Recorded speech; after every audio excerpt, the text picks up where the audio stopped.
Pada tahun 1955, semua orang banyak berkumpul di ibu kota Prancis, yaitu Paris.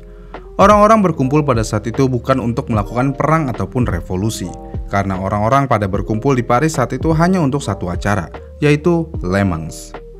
Le Mans dari zaman dulu sudah terkenal sebagai ujian tertinggi motorsport dalam hal kecepatan dan ketahanan. Dalam balapan ini, dari dulu sampai sekarang masih melakukan format yang sama, yang mana selama 24 jam pembalap dan tim terbaik dari seluruh dunia akan berlomba di lintasan jalan umum yang menggabungkan lintasan lurus dan tikungan sempit. Dengan janji yang diberikan Le Mans, tentu aja Le Mans adalah tontonan yang menarik bagi jutaan penggemar.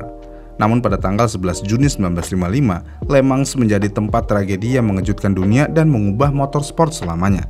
Dan di video ini kita akan membahas tragedi paling memilukan yang pernah terjadi di Le Mans. Sirkuit de la Sarthe adalah sebuah sirkuit balap semi permanen yang terletak di Le Mans, Prancis. Dan sirkuit ini mencakup jalan umum yang digunakan sepanjang tahun dan lahan pribadi yang khusus diperuntukkan untuk kompetisi. Trek de la Sarthe kala itu memiliki panjang sekitar 13,6 km. Dan yang menarik, trek ini memiliki salah satu bagian lurus terpanjang dalam balap motor pada waktu itu dengan panjang 6 km. Dengan adanya trek lurus yang super panjang ini memungkinkan pembalap mencapai kecepatan yang luar biasa dan tentunya bisa menghasilkan balapan yang mendebarkan. Sejak tahun 1923, balapan 24 jam Le Mans diadakan setiap tahun. Sebagai balapan ketahanan paling bergengsi di dunia, Le Mans tidak hanya menguji kecepatan tetapi juga efisiensi, keandalan, dan kerja tim. Kemudian pada tahun 1955, tim-tim terkenal seperti Ferrari, Jaguar, dan Mercedes-Benz ikut serta. Pada balapan tersebut, sekitar 300.000 penonton berkumpul di sepanjang lintasan untuk menyaksikan mobil-mobil yang melaju dengan kecepatan hingga 270 km per jam. Pada tahun 1955, teknologi mobil sudah cukup maju dan kecepatan tertinggi mobil tentu aja sudah jauh lebih cepat daripada tahun-tahun sebelumnya.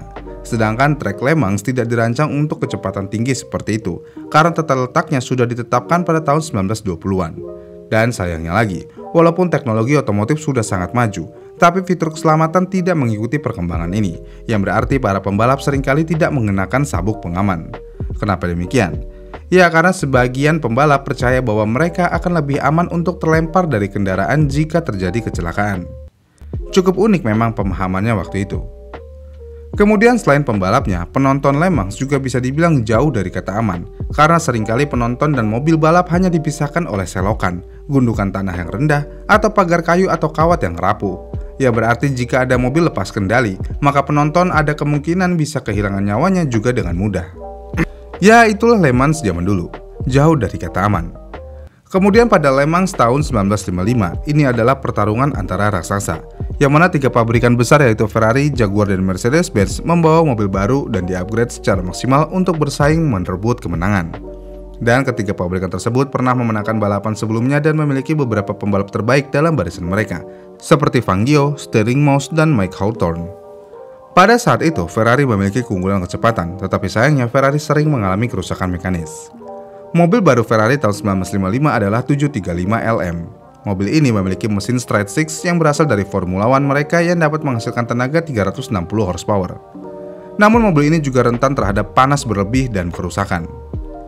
Kemudian Jaguar pada tahun tersebut memiliki barisan pembalap yang sangat berpengalaman, termasuk bintang Formula One Mike Hawthorne yang memiliki dendam pribadi terhadap Mercedes-Benz. Dan Jaguar membalap dengan mobil D-Type. Mobil D-Type mereka yang memiliki dimensi yang cukup ramping memiliki rem cakram canggih yang memberikan kekuatan pengereman superior. Namun mobil ini juga lebih berat dan kurang aerodinamis dibandingkan rivalnya.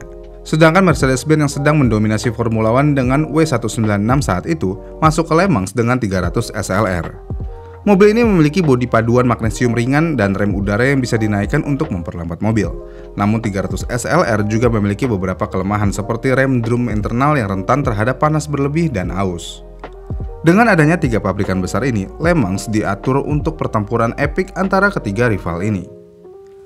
Kemudian balapan Le Mans 1955 dimulai pada pukul 4 sore pada hari Sabtu 11 Juni dengan start tradisional Le Mans di mana para pembalap berlari melintasi lintasan menuju mobil mereka. Pada awal balapan, tim Mercedes-Benz langsung memimpin lebih awal dengan Fangio dan Moss menetapkan kecepatan yang luar biasa. Ketika Mercedes memimpin, Ferrari berusaha mengejar, tetapi sayangnya Ferrari langsung mengalami berbagai masalah, seperti panas yang berlebih, kegagalan kopling, dan masalah gearbox. Sedangkan untuk Jaguar lebih konservatif. Pembalap Jaguar melakukan penghematan rem dan ban mereka untuk tahap-tahap akhir balapan. Lalu pada pukul 6 sore, walaupun mengalami beberapa masalah, dua Ferrari masih dalam persaingan, sementara Jaguar sudah berhasil mendekati Mercedes-Benz. Kemudian pada lap ke-35, sebuah peristiwa bencana terjadi saat Fangio dan Hawthorne terlibat dalam pertarungan sengit untuk memimpin. Hawthorne yang mengemudikan Jaguar memutuskan untuk masuk pit mengikuti instruksi timnya dari lap sebelumnya. Saat mendekati pit, Hawthorne menyalip pembalap Inggris Lance McLean yang mengemudikan Austin Haley di sisi kanan lintasan. Karena Hawthorne memiliki mobil dengan teknologi cakram canggih pada waktu itu, dia masuk pit stop dengan cara memotek jalur dan langsung melakukan hard brake untuk masuk pit stop. Karena hal ini, McLean yang mengemudikan Austin Haley terkejut dengan rem mendadak tersebut dan mencoba menghindari tabrakan dengan Jaguar Hawthorne dengan berbelok keluar lintasan ke kanan. Tapi sayangnya hal ini menyebabkan dia tampak kehilangan kendali sebelum berbelok kembali ke kiri dalam upaya untuk mengendalikan kembali mobilnya. Dan sayangnya lagi, manuver ini menempatkan Austin Haley McLean langsung di jalur levee yang sedang melaju dengan kecepatan lebih dari 240 km per jam. Tanpa waktu untuk bereaksi, Levee langsung menabrak bagian belakang mobil McLean. Dalam kecelakaan tersebut, kedua mobil terbang ke udara. Mobil Mercedes Levee melayang ke udara dan terpental dari lintasan, menabrak tanggul dan pecah berkeping-keping. Levee sendiri terlempar kembali ke lintasan di mana dia meninggal seketika. Puing-puing termasuk blok mesin mobil terbang ke kerumunan penonton dan tribun terdekat. Dan kap mobil pun terbang juga sepanjang 100 meter yang menyebabkan banyak luka mengerikan. Bagian belakang mobil juga meledak terbakar dengan paduan magnesium yang langsung memperparah keadaan. Kenapa bisa begitu? Ya karena dengan adanya paduan magnesium eksperimental, api akan terbakar dengan warna putih cerah dan sangat sulit dipadamkan. Jadi butuh waktu berjam-jam untuk memadamkannya.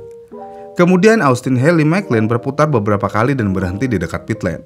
Dan McLean secara ajaib selamat dengan cedera ringan aja.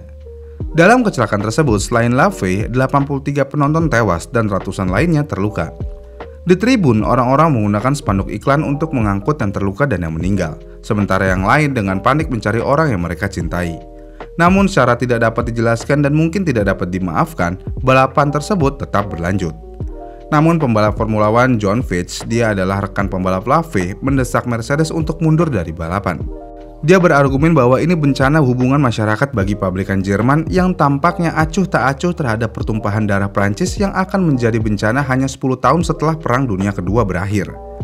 Namun keputusan itu membutuhkan persetujuan dari tingkat tertinggi, dan izin untuk mundur dari balapan hanya diberikan setelah semua direktur perusahaan dihubungi dan memberikan persetujuan mereka sekitar tengah malam.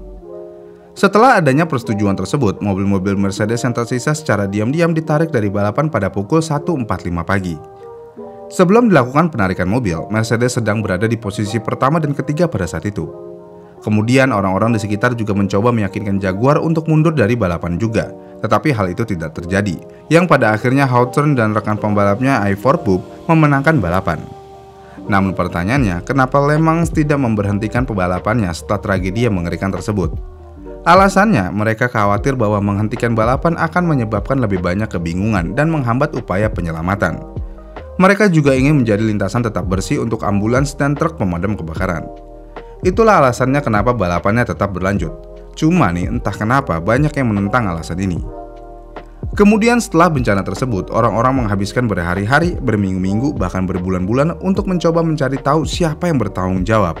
Dan penyelidikan resmi pada akhirnya tidak menyalahkan pembalap manapun. Dan penyelidik mengatakan bahwa trek itu sangat tidak siap untuk balapan dengan kecepatan tinggi seperti itu. Karena peristiwa tragis ini, lintasan Le Mans diperbaiki dan tribun di lintasan pit dihancurkan juga. Selain itu, banyak negara di Eropa segera melarang motorsport sampai standar keselamatan yang lebih baik diterapkan. Dan pada akhir musim itu, McLean, Fitch, dan beberapa pembalap lain memutuskan untuk pensiun. Dan untuk Fangio tidak pernah berlomba di Le Mans lagi, dan Mercedes meninggalkan balap motorsport sepenuhnya sampai mereka kembali pada tahun 1987. Itu adalah tragedi yang mengerikan dan mengubah Le Mans selamanya. Bagaimana nih menurut kalian? Komen di kolom komentar di bawah ya, dan sampai jumpa di video selanjutnya.